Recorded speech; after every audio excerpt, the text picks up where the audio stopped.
It's the cry of generation. It's a stirring in our soul. It's dreams still in focus. It's hope still whole. For children that are and those who will be, our destiny is justice for once, for all, forever. Let it be. No more delays, denials can ignore our voices, nor suppress our choices. We come for all that God has gave, unashamed descendants of the indigenous immigrants and the once enslaved. For children that are and all those who will be, our destiny is justice for once, for all, forever. Let it be. Liberation when we read, love when we lead, moving at the speed of student needs, pushing against the abundance of oppressive greed. For children that are and all those who will be, our destiny is justice for once, for all, forever. Let it be. All right, Dr. Alex Marrero here on the Justice Cast, man. Great to have you here. Thank you. Finally got the invitation. I've been calling downstairs to get into this room. You know, it's been hard. You know, so you got to go through security checks, different protocols. But, since you are the superintendent of the largest school district in the state of Colorado, we thought it might be appropriate to have you on here talking about justice and the work that you're doing. And it's not without controversy, right? There's a lot of different, as we know. It's defining controversy, some would say. Right. And there's a lot of folks who have different opinions, right? I've had an opportunity since you've been here to get to know you a lot more, to work closely with you on some things, to grapple with you on some things. And so I have a little different perspective from some folks who are distant and just opinionated sometimes. Mm-hmm. First, tell folks a little bit about how you got here. Your pathway, a little bit of story of yourself, the short version, because I know you're a great talker. So I'm going to try not to. Forgive me, I'm a little hoarse here. Hence the water. That's still from the Pacers and Knicks series that you're still hoarse from. Yeah. No, but you mess around, you tore ACL when you play against us. That's right. That's what you did. Right? So just keep that in mind. Keep that in mind, right? Critics, eventually, even if you get a victory, you're going to sit on the sidelines for a year. Quite a while. Yes. Short version is through circumstance and I would say injustice in the educational system possessed me to come up with the crazy idea to look for little Alexi's, little Vernon's outside of my bubble. My bubble was once Bronx, New York, then it became New York City, then it became the state of New York, and that's all that I really had to look at. And really injustice brought upon me as a leader of color being taken advantage of, and someone who's much wiser and experienced saying, you don't need to do that. You've already proven yourself. You should look to serve the little Vernons. They exist outside of this bubble. And something possessed me to go through national search, and 7 grueling interviews later, I'm telling my wife and kids that we're moving. What was that like for them? What was that like for them? Well, my wife is incredibly supportive, so she will yearn for a great place to live, but she's always trusted the decisions that I make for the family. Right? Without that, it would be impossible, to be quite honest. Right? Especially with whether they're merited or unmerited attacks here. As much as I keep it to myself, it gets out. And I know that has an impact on her and the family. But she is absolutely supportive to what I'm trying to do, because it's not for me. The Nuggets won their first championship, and we were actually celebrating. She was there. She was there. And I appreciate her. My wife is an interesting sports fan. She can't tell you the rules, whether it's basketball, baseball, football. But when she's into it, usually playoffs, and if our teams are in it, so she just like me, root for New York teams and Colorado teams, because there's no conflict.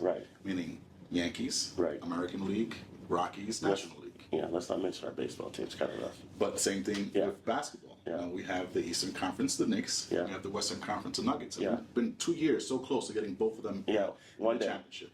Same thing when it comes to football. The Giants, in the NFC, and the Broncos here in the AFC. So we don't have any conflicts. That's great. So, but she gets so excited when it matters.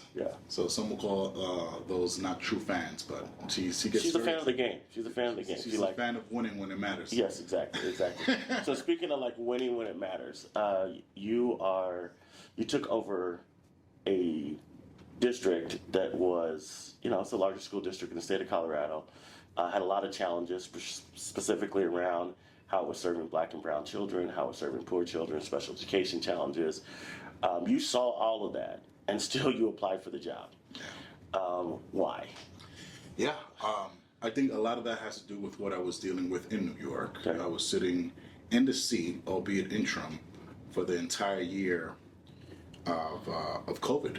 And when I say COVID, just not necessarily like everybody else, we had the very first confirmed case of COVID in the United States. Yeah.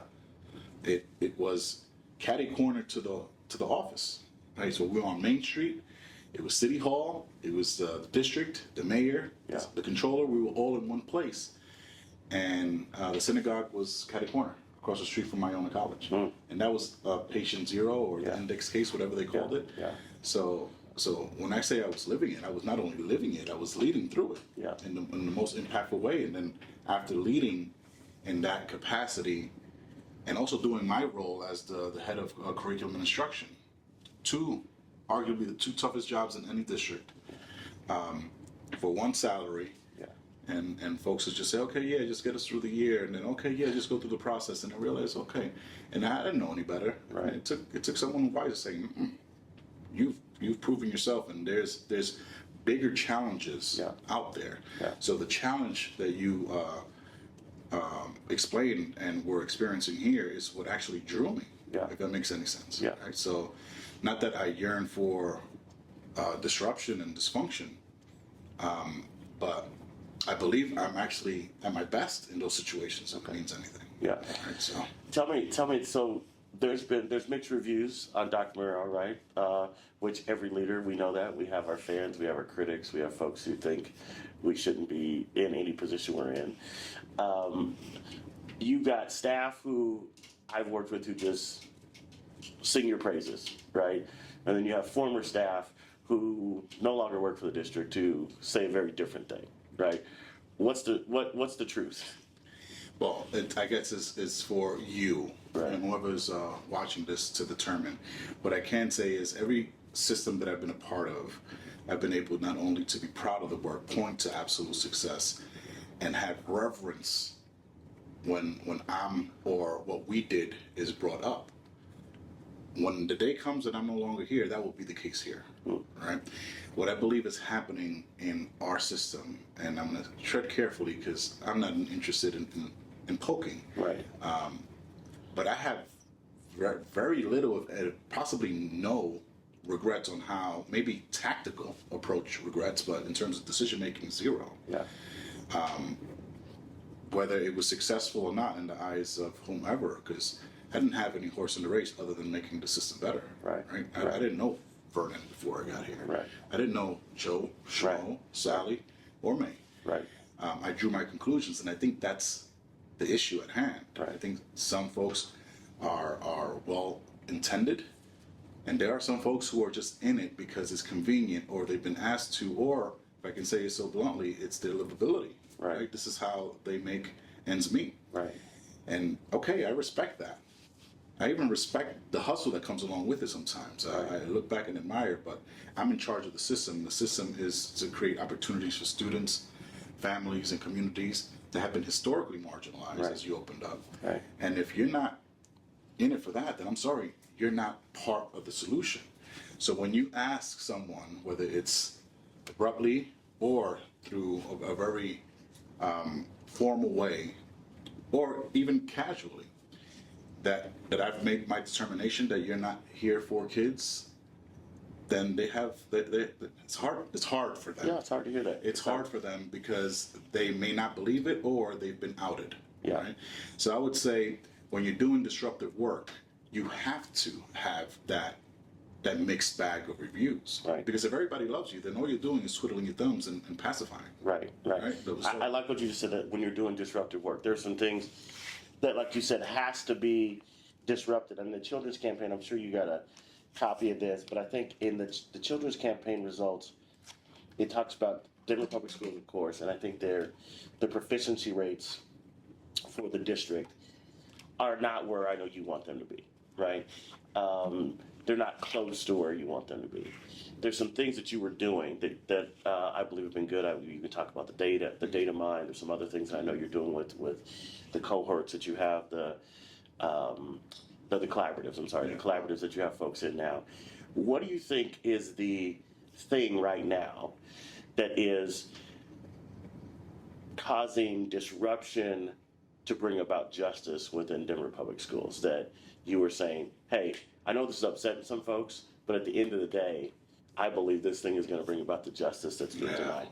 No, great question. And here's where I believe folks who have strong opinions on whether I'm the leader and we're heading in the right direction. I hate to say it so bluntly, but I think that they're contributed to the results that I inherited when I first got here, right? And I know COVID has a lot to do with it, but the nation also endured COVID. But if I can put it in perspective, and I know that this number is accurate, and I want to make sure that the black student data is accurate, but it was 9% proficiency for Latino students, maybe a little bit more than that for black students. Yeah.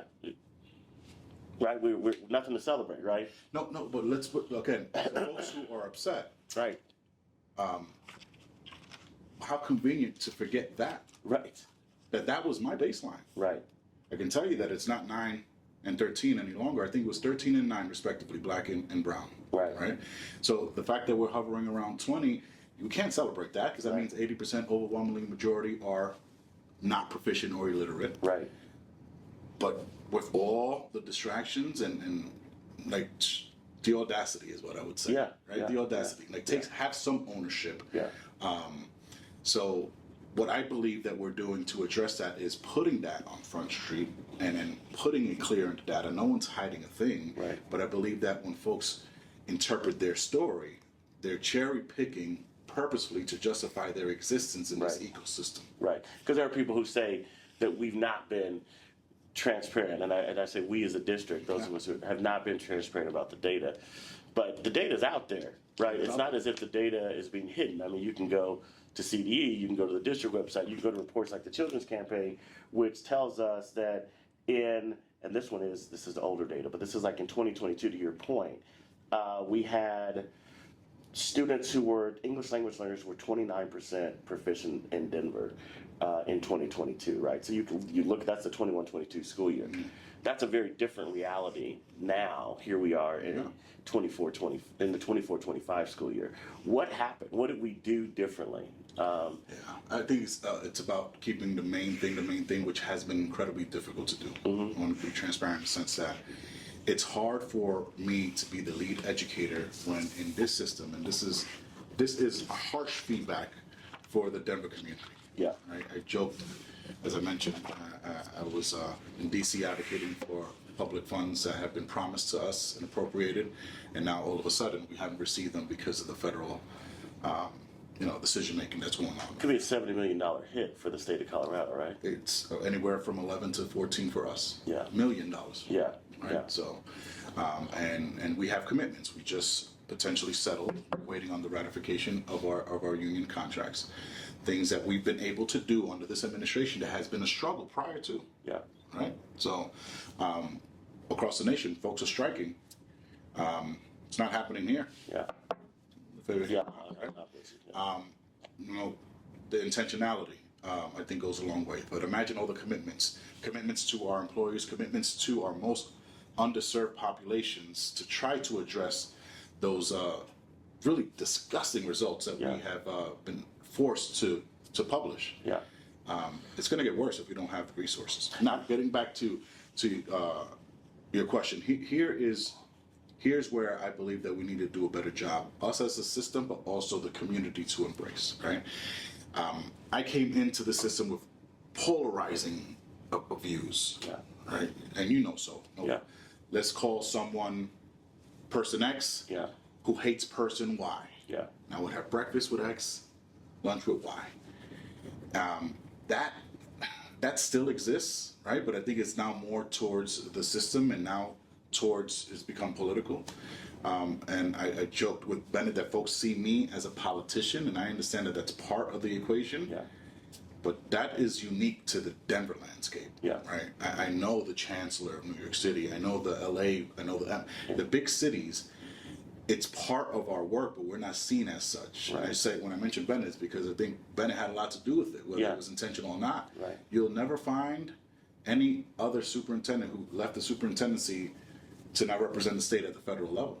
That's happened here and will only happen here. And I believe that there's a generation of individuals who see my role as less as a lead educator, more as a politician. And I think that's made this job unnecessarily difficult. Yeah, yeah, and that those are some rough waters to navigate because, to your point, you have these political ideologies that are pulling you this way and pulling you that way. When you came in, I remember one of the first things you said was you walked through the downtown building, and there was a group that was interviewing you, and you looked on the wall and you said, are you guys committed to equity here, or is it just something you write on the walls, right?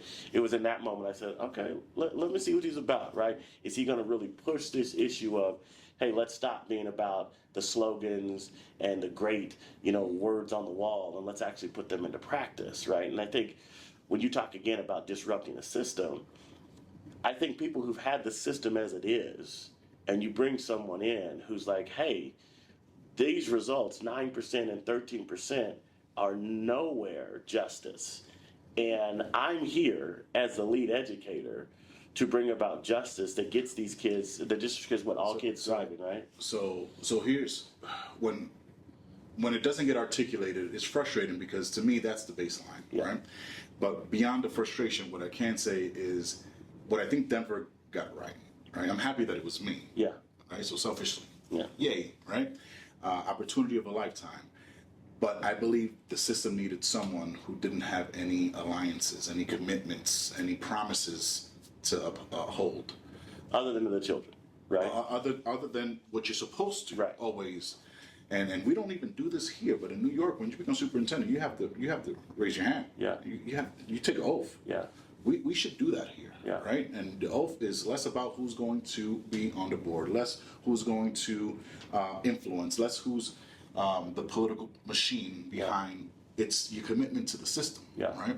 So although I didn't have to raise my hand, I've been bred that way. Right? So my commitment was to the system.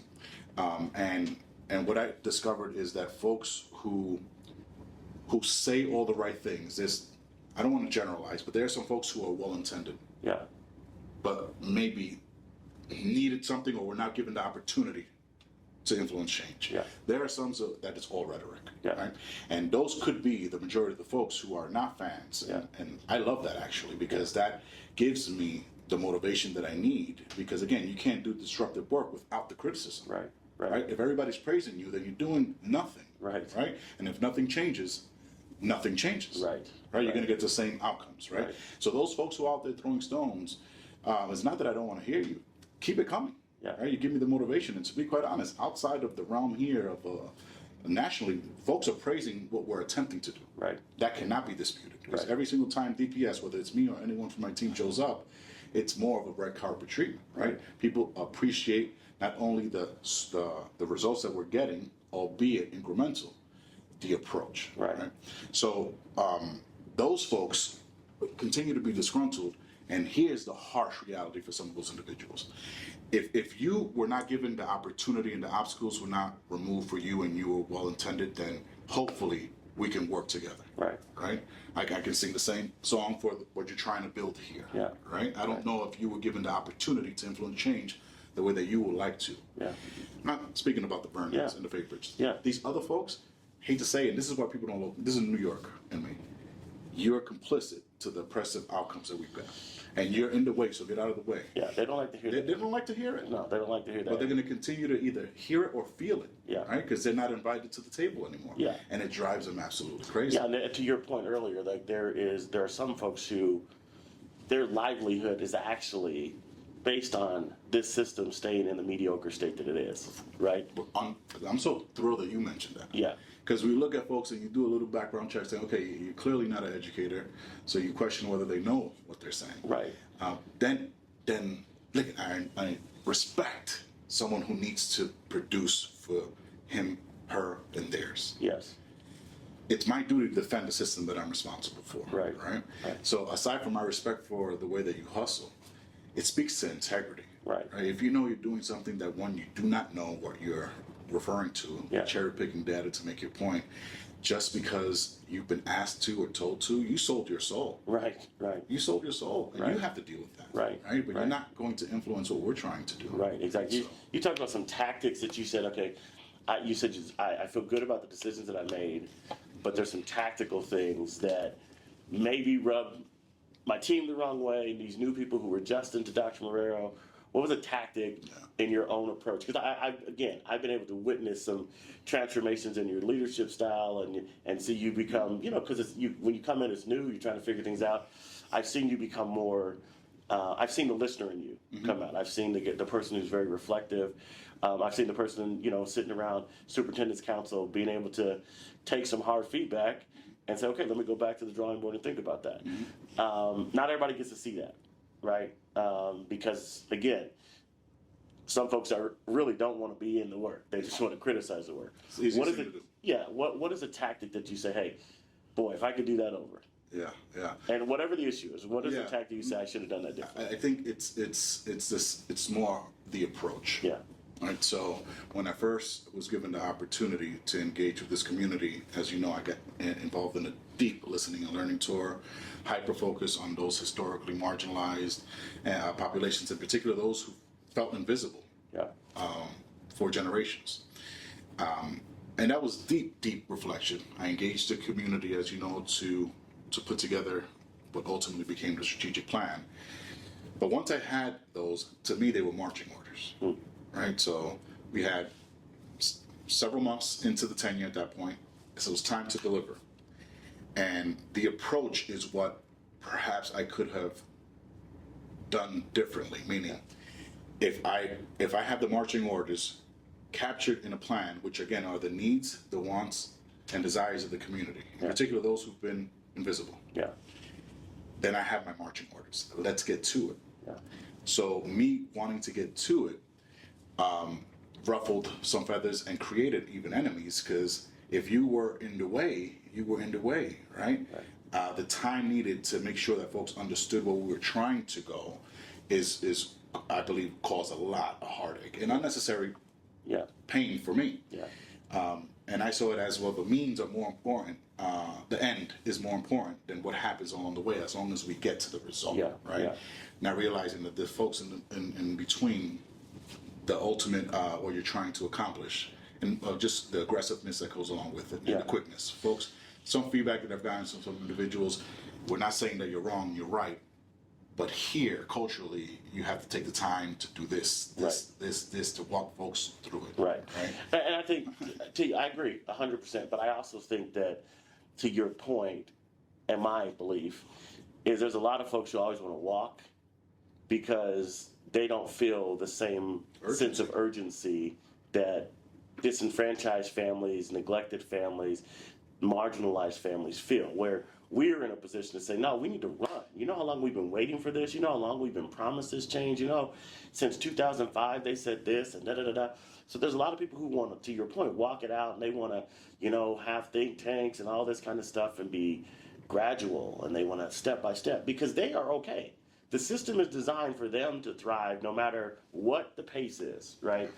And so here's the hard part, because although I'm acknowledging that as I don't want to call it a mistake, because again, I don't live in the world of regrets. Everything happens for a reason. Yeah. The urgency not only was there, still is there, still exists, still defines the work. It would have been, I guess, better for this administration if we would have taken the time to engage folks, even if they're placated. Yeah. The problem is that I'm not built that way. Yeah. Right? I don't have any tolerance to someone who's just going to, engage for the sake of engaging when I think that you are not going to contribute to the solution, or worse, inhibit. Yeah, be an obstructionist. Right? Yeah.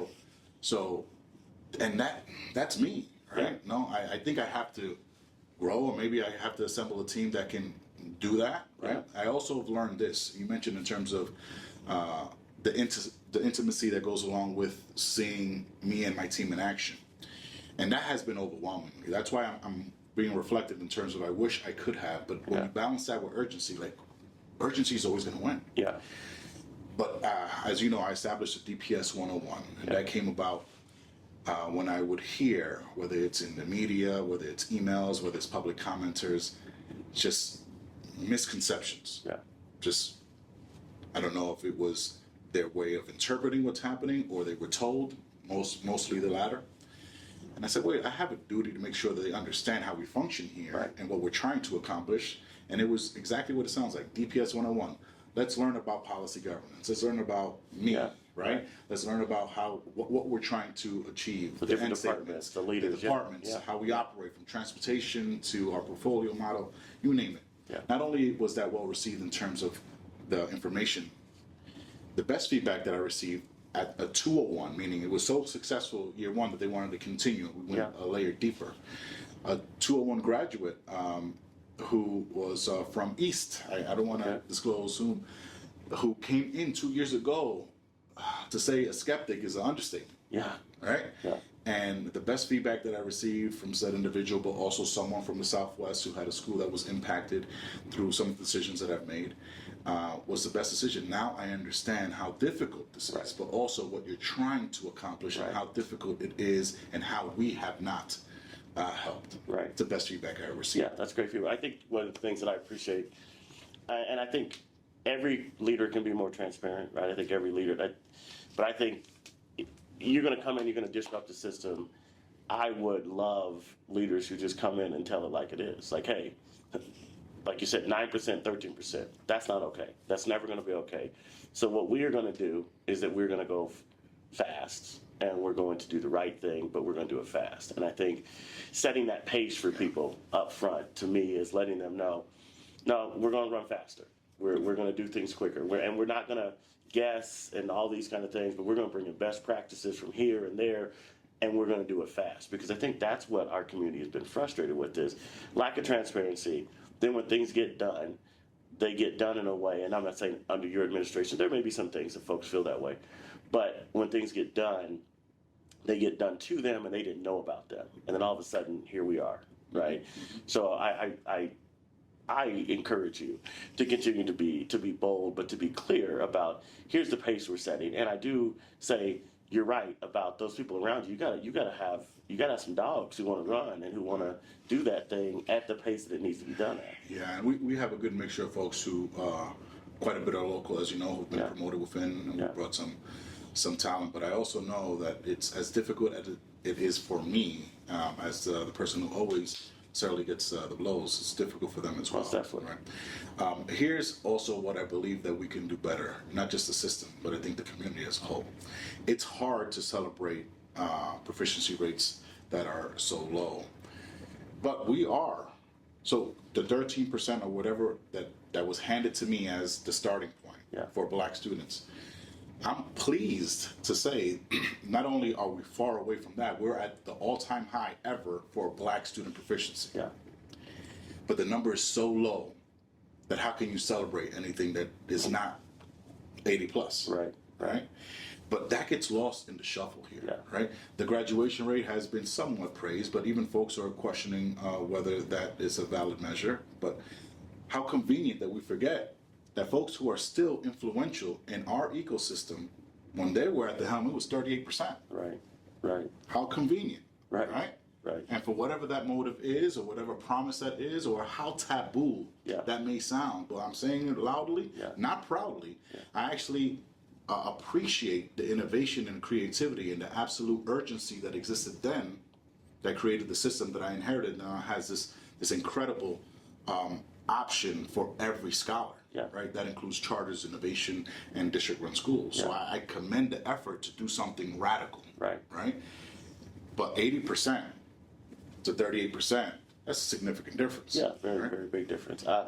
You said innovation, you talked about charters. Sometimes you get, early on, you got kind of framed as this anti-innovation, anti-charter guy when, over 26,000 kids in the district go to charter schools, right? And many more kids go to innovation schools.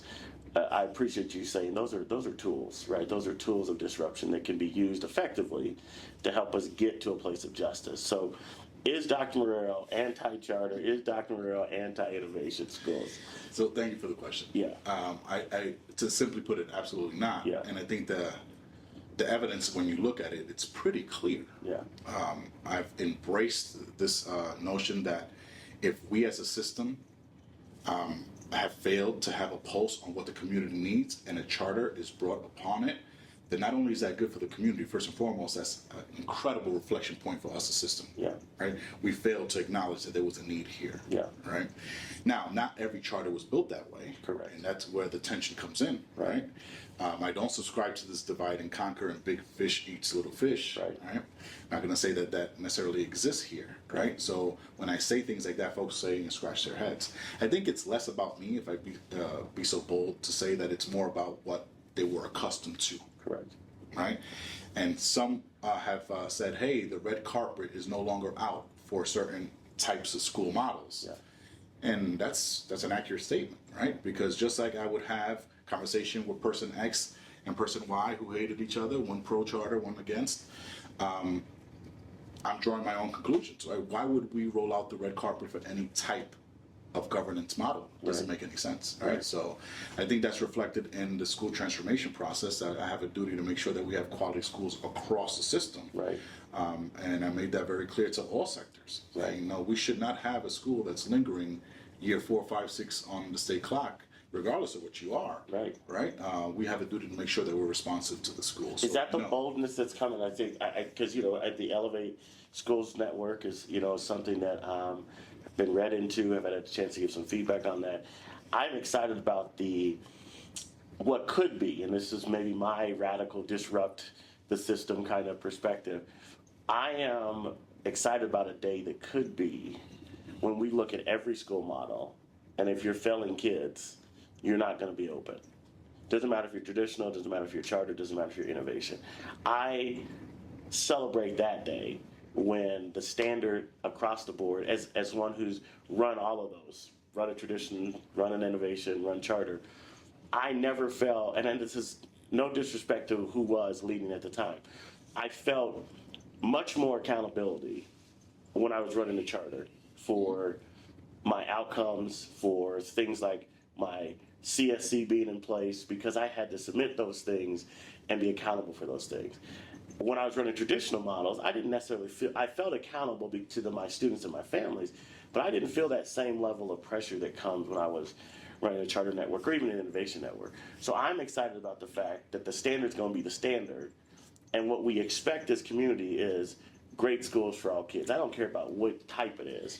So I'm thrilled that you have that reaction. I wonder if the community has really digested it the way that you have. I'm sure they haven't. Yeah, we're working on it. Because I know that you're very much ingrained into DPS. I wish everyone was, right? Because there was no bar, right? And I'm not speaking ill of what happened. I have a duty to try to address what's in front of me. Yeah. And you're right. Now, our charter schools, for the most part, if not exclusively, had an established bar that was much more rigorous than all the other schools. Yeah. And that is not okay, right? Yeah. So what we did is establish the bar. Now, the feedback that I've gotten from some, which I love, is, okay, we establish a bar, but it's not rigorous enough. And I would say, okay, I agree with you, but step one is let's establish the bar. You establish a bar. Yeah. Let's establish a bar, and then let's see how we can raise the bar. Yeah.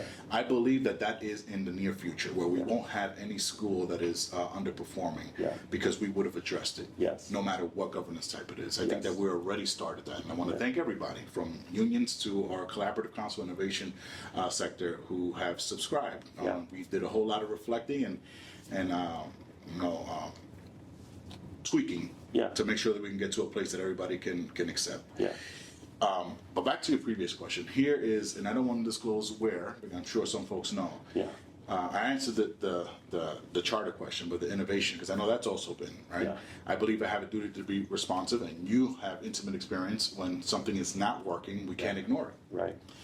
But my own kids for the past 4 years have attended innovation school. So that should answer the question very clearly, right? That's one of the things I was going to say that earlier. So I'm proud of you because you're a superintendent who has your kids in the district. That has not always been the case. They attend the innovation school, and they're learning Spanish because I'm a lousy Spanish teacher at home.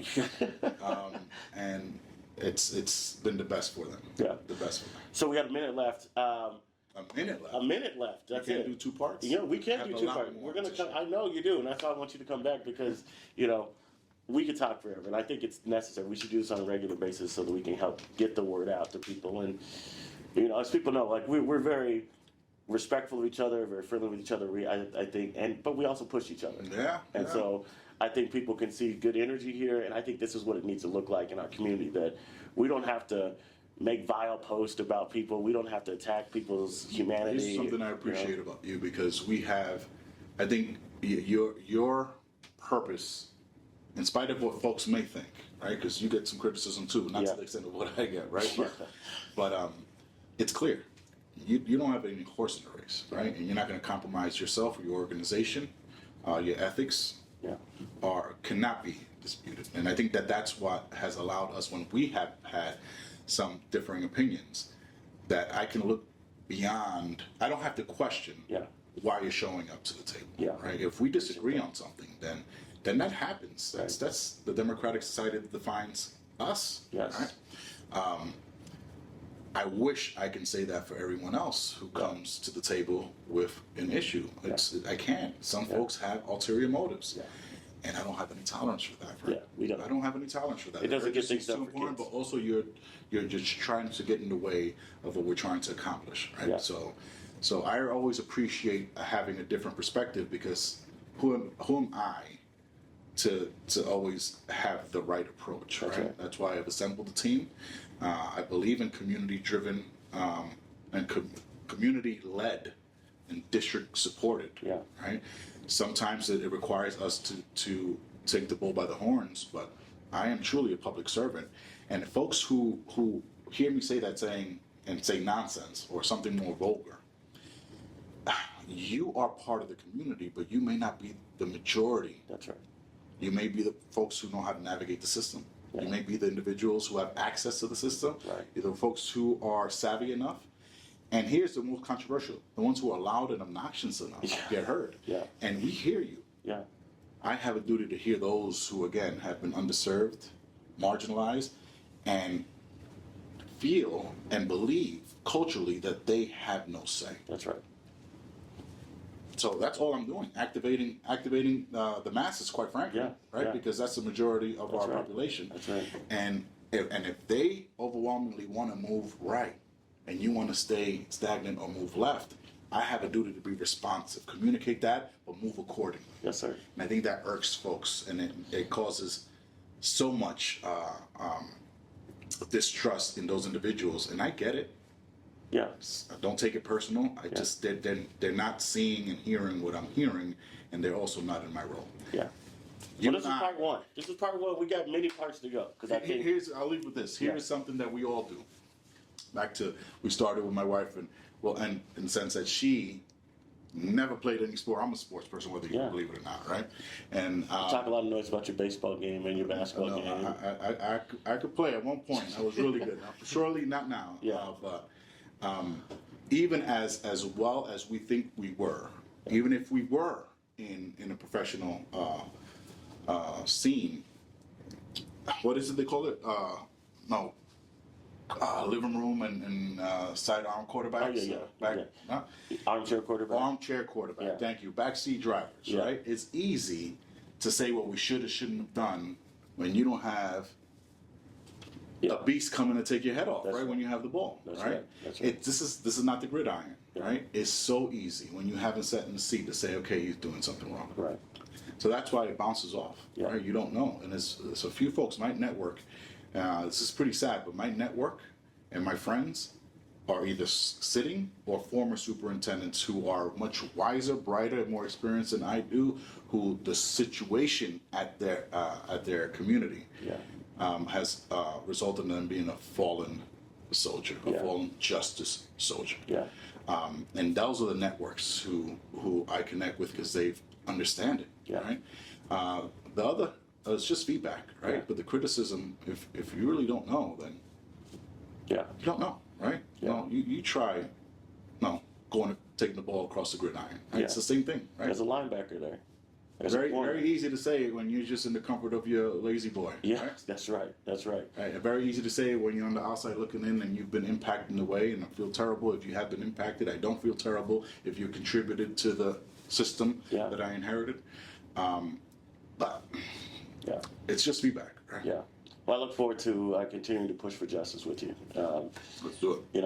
Appreciate you. Thank you for joining us this week on the Justice Cast. If you are moved and inspired by what you heard this week, we need you to do justice by doing 3 things. Number 1, like and share this episode with your friends and family and network. Number 2, sign and share the Do Justice Pledge. And 3, join us for an upcoming Do Justice action. You can find those listed on our website at www.faithbridgeco.org. That's www.faithbridgeco.org. Remember, the world we believe for is possible. Do justice.